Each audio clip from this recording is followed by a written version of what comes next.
Welcome to our channel ওভিটেনা blog. আজ আবারও এসেছি সেই শান্তিনিকেতনে, অর্থাৎ লাল মাটির দেশে। আজকে এসেছি শান্তিনিকেতনেরই একটা বিখ্যাত জায়গা, সৃজনী শিল্পগ্রাম, যেখানটায় না গেলে শান্তিনিকেতন ঘোরাটা অসম্পূর্ণই রয়ে যায়। পূর্বাঞ্চলীয় সাংস্কৃতিক কেন্দ্রের সাংস্কৃতিক গ্রাম সৃজনী শিল্পগ্রাম পশ্চিমবঙ্গের শান্তিনিকেতনের বীরভূমে অবস্থিত।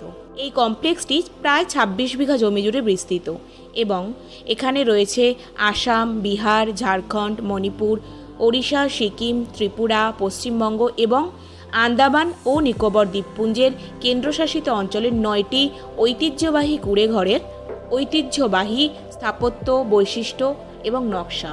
শিল্পগ্রামে নির্মিত ঐতিহ্যবাহী কুঁড়েঘরে ১০০০টিরও বেশি নিদর্শন সংগ্রহে রয়েছে। অধিগ্রহণগুলি ২৫ বছরেরও বেশি পুরানো। তথ্য সংগ্রহ ওখানকার একজনের কাছ থেকে।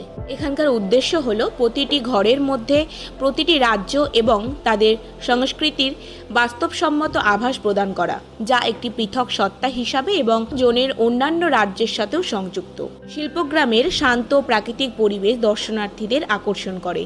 হ্যাঁ, আমাদেরও আকর্ষণ করেছিল, কারণ এই জায়গাটা এতটাই সুন্দর যে এখানে গিয়ে প্রতিটা ঘরের মধ্যে যখন প্রবেশ করবেন আপনি নিজেই বুঝতে পারবেন যেন সেই প্রত্যেকটা রাজ্যেই আপনি চলে গেছেন। এত সুন্দরভাবে এখানকার চিত্রকলা। এই সৃজনী শিল্পগ্রামের টিকিট মূল্য ছিল ৩০ টাকা অ্যাডাল্টদের জন্য, আর যারা ৫ থেকে ১২ বছর বয়স তাদের জন্য ছিল ১০ টাকা, স্টুডেন্টদের জন্যও ছিল ১০ টাকা। মনে হয় স্টুডেন্টদের জন্য ওখানে কোনো প্রুফ দেখাতে হতো। আর যারা স্টিল ক্যামেরা ছিল তাদের জন্য আলাদা করে ৫০ টাকা পে করতে হতো। এত সুন্দর প্রবেশদ্বার, ভিতরে ঢুকতেই এক পা দুপা করে যখন এগিয়ে যাচ্ছিলাম আর দুপাশে যখন এত সুন্দর ঐতিহ্যবাহী জিনিস দেখছিলাম, তখন যেন মনে হচ্ছিল এক অপূর্ব সুন্দর জায়গায় এসে পড়েছি, এখান থেকে যেন না যেতে হয়। তাই কিছুটা দূর এগোতেই দেখলাম বাঁদিকে রয়েছে পুতুল ঘর। নামটা কি সুন্দর না, পুতুল ঘর। ছোটবেলায় সেই পুতুল খেলার কথা মনে পড়ে যায়। সেই পুতুল ঘরের মধ্যে প্রবেশ করলাম। কি শান্ত, কি নিরিবিলি, এত সুন্দর সেখানকার জিনিসগুলো দেখুন, পুরোটাই আপনাদের সামনে তুলে ধরার চেষ্টা করলাম। এই পুতুল ঘরের মধ্যে আমরা দেখতে পেলাম বিভিন্ন রাজ্যের পুতুল এবং তাছাড়াও রয়েছে মুখোশ। আমরা এখন আছি শান্তিনিকেতনের সৃজনী শিল্পালয়ের পুতুল ঘরের মধ্যে। এখানে সম্পূর্ণ পুতুল দিয়ে সাজানো হয়েছে, বিভিন্ন ধরনের যেগুলো পুতুল দিয়ে রাজারা পুতুল নাচ করাতো সেরকম একটা দৃষ্টান্ত এখানে তুলে ধরা হয়েছে। আরও কিছুটা এগিয়ে যেতে থাকলাম এবং চারিপাশে কারুকার্য করা সুন্দর সুন্দর পুতুল দেখতে দেখতে আরও ভিতরের দিকে এগিয়ে গেলাম। এবারে ওয়েস্ট বেঙ্গল, পশ্চিমবঙ্গ, আমাদের রাজ্য। চলুন দেখে নেওয়া যাক এখানকার আমাদের রাজ্যের থিম। সত্যি আমাদের রাজ্যে যেরকম ঘরবাড়িগুলো হয়, দোচালা, একচালা, তারপরে ঢুকতেই যেটা আমরা দেখতে পাই যে তুলসী মঞ্চ, যেটা বাঙালি বাড়ির বা যেটা গৃহস্থ বাড়ির ঐতিহ্য, সেটা আমাদের চোখে পড়ল।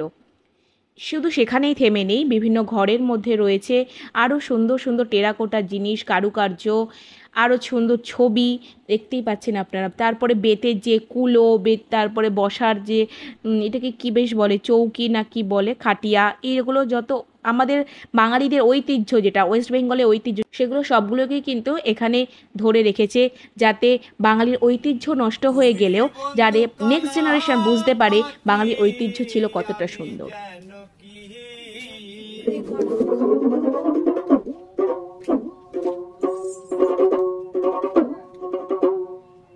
বসন্তকালে তোমায় বলতে পারিনি,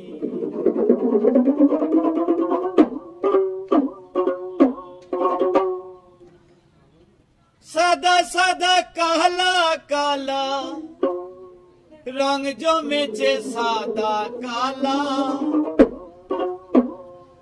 তুই যে আমার মনে পাগিলা বসন্তকালে,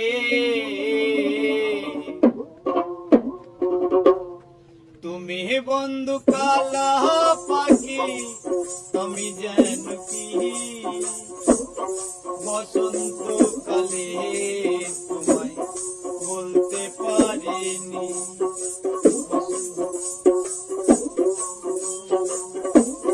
সাদা সাদা কালা কালা, সাদা সাদা কালা কালা রং জমেছে সাদা কালা, তুই যে আমার মনে পাগিলা বসন্তকালে, তুমি বন্ধু কালা পাখি আমি যেন কি বসন্ত কালে তোমায় বলতে পারিনি।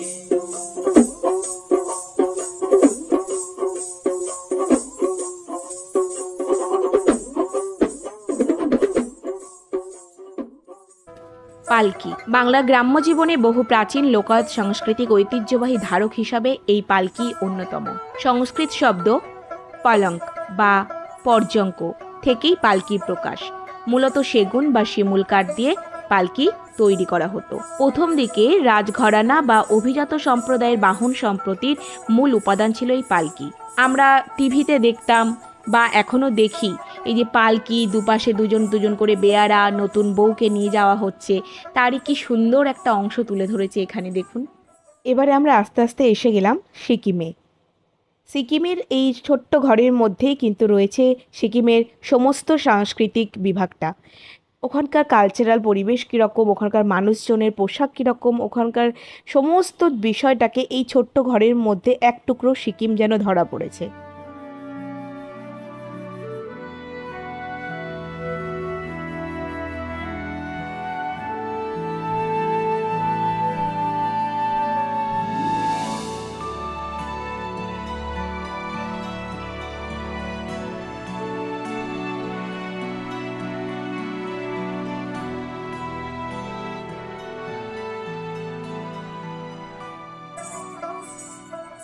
সিকিম থেকে বেরিয়ে আবার সেই লাল মাটি, কি আশ্চর্য না। এবারে আমরা যাচ্ছি বিহারের উদ্দেশ্যে। কিছুটা এগিয়েই দেখলাম কি সুন্দর সেই কাগজ ফুল। এই কাগজ ফুলে ঘেরা শান্তিনিকেতন দেখতে বড়ই সুন্দর। এবারে যাই বিহারের মধ্যে। বিহারের এই ছোট্ট ঘরের মধ্যে সেখানকার সমস্ত খুঁটিনাটি সমস্ত তথ্যকে তুলে ধরা হয়েছে। চলুন দেখে নেওয়া যাক এই ঘরের মধ্যে এক টুকরো বিহারকে। বিহারটা ঘুরে নিয়ে এবারে আমরা চলে এলাম আসামে। আসামের যে সমস্ত ঐতিহ্য সেগুলোকে এই ঘরের মধ্যে তুলে ধরা হয়েছে। আসামের যে অসমীয়া নাচ, আসামের মানুষেরা যে বেত দিয়ে যে সুন্দর সুন্দর কুলো, ধামা এগুলো বোনে, সেই সমস্ত খুঁটিনাটি ঐতিহ্যকে তুলে ধরা হয়েছে এই ছোট্ট ঘরের মধ্যে। সৃজনী শিল্পগ্রামের মধ্যে ঘরগুলো মনে হচ্ছে যেন শুধুই ঘর, কিন্তু ঘর নয়। এই এক একটা ঘরের মধ্যে রয়েছে এক একটা রাজ্যের ঐতিহ্য, এক একটা রাজ্যের খুঁটিনাটির সমস্ত তথ্য এবং সমস্ত সাংস্কৃতিক কাজকর্ম। এই ছোট্ট ঘরের মধ্যে ঢুকলে মনে হবে যেন আপনি সেই রাজ্যের মধ্যেই যেন প্রবেশ করেছেন। তাই শান্তিনিকেতনে এলে এই জায়গাটা মিস করাই যাবে না, কারণ একসঙ্গে 9টা রাজ্যকে ঘুরে দেখার জন্য আসতেই হবে শান্তিনিকেতন, আর শান্তিনিকেতনের সৃজনী শিল্পগ্রামে, কারণ এখানে এত সুন্দর তথ্য আর কোথাও পাবেন না। আর একটা কথা, শুধু ঘুরে দেখলে হবে না, আমাদের চ্যানেলে যারা নতুন এসেছেন এত সুন্দর তথ্য পাচ্ছেন দেখে আনন্দে আত্মহারা হয়ে সাবস্ক্রাইব বাটনটা প্রেস করে আর একটা কমেন্ট করে যান প্লিজ।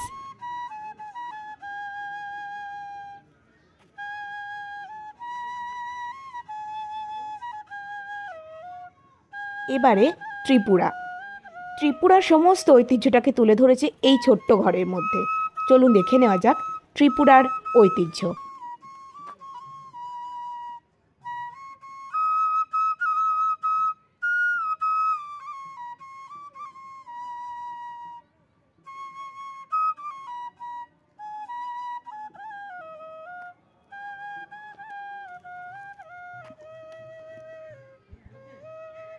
ত্রিপুরা থেকে এক লাফে চলে এসেছি আন্দামান। চলুন আন্দামানটা এবারে ঘুরে দেখা যাক। আন্দামানে কি কি জিনিস রয়েছে, আন্দামানে যে জারোয়া প্রজাতি তাদের জীবন বৈচিত্র্য এখানে তুলে ধরা হয়েছে। হঠাৎ যেন অবাকই হয়ে গেলাম, আন্দামানে হঠাৎ করে বাউল সুর। ও তারপর তো মনে পড়লো আমরা এসেছি লাল মাটির দেশ শান্তিনিকেতনে।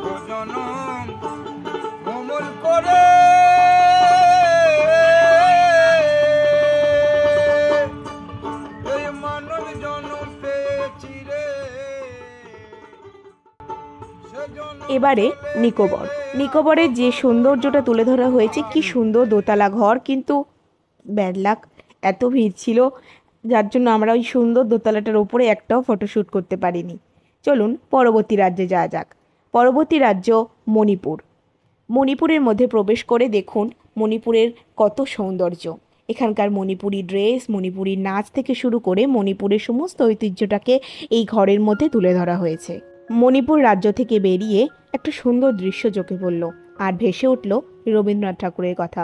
রবীন্দ্রনাথ ঠাকুরের ছোট গল্প পড়ে যেমন মনে হয় শেষ হয়েও হইল না শেষ, সেরকমই এই গাছটা মরে গিয়েও, শেষ হয়ে গিয়েও যেন আজও জীবন্ত।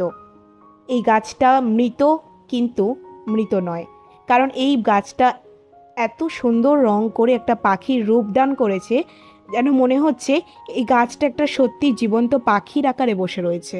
পরবর্তী রাজ্য ঝাড়খণ্ড। চলুন ঝাড়খণ্ডটা ঘুরে দেখানো যাক।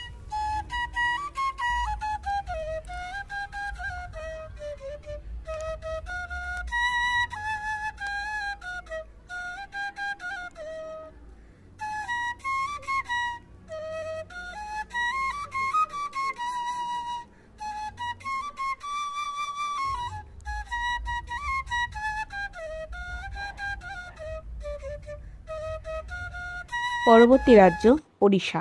এগুলো ঘর না সুন্দর একটা বাড়ি, না এটা দেওয়াল, না এটা ছবি, কোথায় এসে পড়েছে বুঝতে পারলাম না।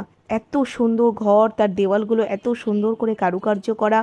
সত্যিই যদি কোনোদিন ওড়িশায় যেতে পারতাম, হয়তো এর থেকে বেশি সুন্দর কিছু দেখতে পারতাম না, কারণ এনারা এত সুন্দর করে জিনিসটাকে ফুটিয়ে তুলেছে।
আহা, কি সুন্দর! এর কোনো কথাই হবে না, শুধু শুনে যান।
রাজরাজাদের সময় যে পুতুল নাচ হতো তারই একটা রূপ এখানে তুলে ধরা হয়েছে।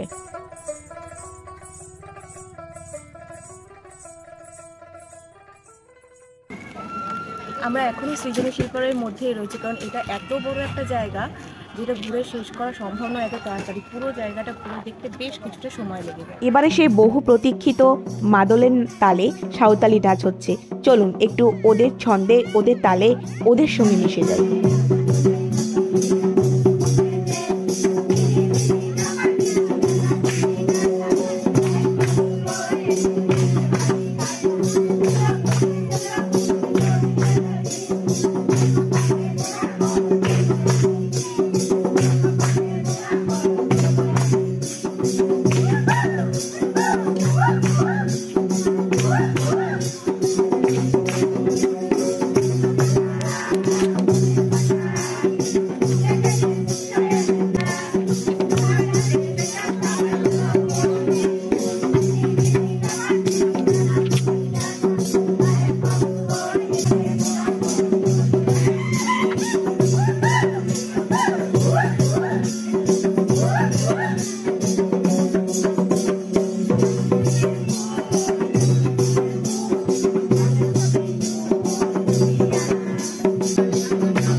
ওনাদের সঙ্গে নাচলে হবে?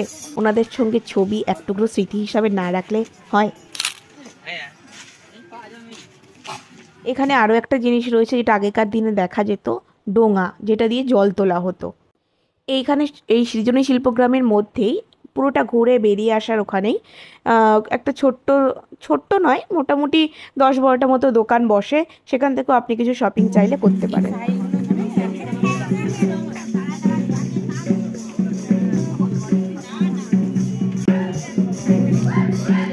সৃজনী শিল্পগ্রামের মধ্যে আমরা এখনো রয়েছি। সৃজনী শিল্পগ্রামের মধ্যেও বিভিন্ন দোকান রয়েছে যেখান থেকে আপনারা শপিং করতে পারবেন বাড়ির জন্য। আর প্রাইস বেশ রিজনেবল আছে। আপনি যদি মনে করেন একটু নেগোসিয়েবল করুন বা দরদাম করে নেবেন, সেটাও করতে পারেন। আর এখানে একটা সুন্দর জিনিসের সাক্ষী হলাম, যেটা হচ্ছে সাঁওতালদের সঙ্গে নাচ, অসাধারণ। এখানে আরও একটা জিনিস চোখে পড়লো, কুটুম কাটাম। কুটুম কাটাম শুনে অবাক হলেন, আমিও হয়েছিলাম। তার জন্য এই সাইনবোর্ডটা পড়লাম। কুটুম কাটাম বলা হয় ফেলনা জিনিসের খেলনা। বাহ, কি সুন্দর না? আমাদের আশেপাশে পড়ে থাকা গাছ, গাছের শিকড়, কুড়ি, ফল, ফলের বীজ ইত্যাদি থেকেই শিল্পী খুঁজে পান তার শিল্পত্বকে। এখানে দেখছি চারিপাশটা সবুজে ঘেরা, তাই এইগুলো তো পড়ে থাকবেই, এটাই স্বাভাবিক। তবে এগুলো কিন্তু পরিত্যক্ত হয়েও পরিত্যক্ত হয় না, ঠিক সেই আগের গাছটার মতো শেষ হয়েও হইল না শেষ। সেরকমই এইগুলো দিয়েই বিভিন্ন রকমের খেলনা, বিভিন্ন রকমের জিনিস, মূর্তি তৈরি করা রয়েছে এখানে। এবারে কিছুটা এগিয়ে আসার পর দেখতে পেলাম একটা বিশাল বড় বুদ্ধ মূর্তি, গোল্ডেন কালার করা, কি সুন্দর দেখতে, অপরূপ সৌন্দর্য লাগছিল। পিছনে আকাশটা নীল, চারিদিকে সবুজে ঘেরা, তার মধ্যে একটা হলুদ বৌদ্ধ মূর্তি দাঁড়িয়ে রয়েছে। কি সুন্দর তো লাগবেই, তাই না? যাদের বাড়ি এখনও চাষবাস হয় তারা কিন্তু এগুলো দেখতে পাবে, বিশেষ করে গ্রাম বাংলায়। এই যে গোলা, এই গোলাটার একটা ছোট্ট স্ট্যাচু হিসাবে রাখা হয়েছে, কিন্তু এইগুলো গোলাগুলো কিন্তু অনেক বড় বড় হয়। বোলপুরে সৃজনী শিল্পগ্রামে আদিবিম্ব নামে লোকচিত্রকলার একটি আর্ট গ্যালারিও রয়েছে। আদিক্রান্তি হলো একটি প্যাভিলিয়ন, যা পূর্ব ভারতের উপজাতীয় বীরদের যথা বিরসা মুন্ডা, লক্ষণ নায়ক, রানী গাইদিনলু, সিধু কানু, তিলকা মাঝি এবং তিরোধ সিংকেও উৎসর্গ করা হয়েছে। এই যে সুন্দর স্ট্যাচুগুলো দেখতে পাচ্ছেন, এগুলি তারই প্রমাণস্বরূপ।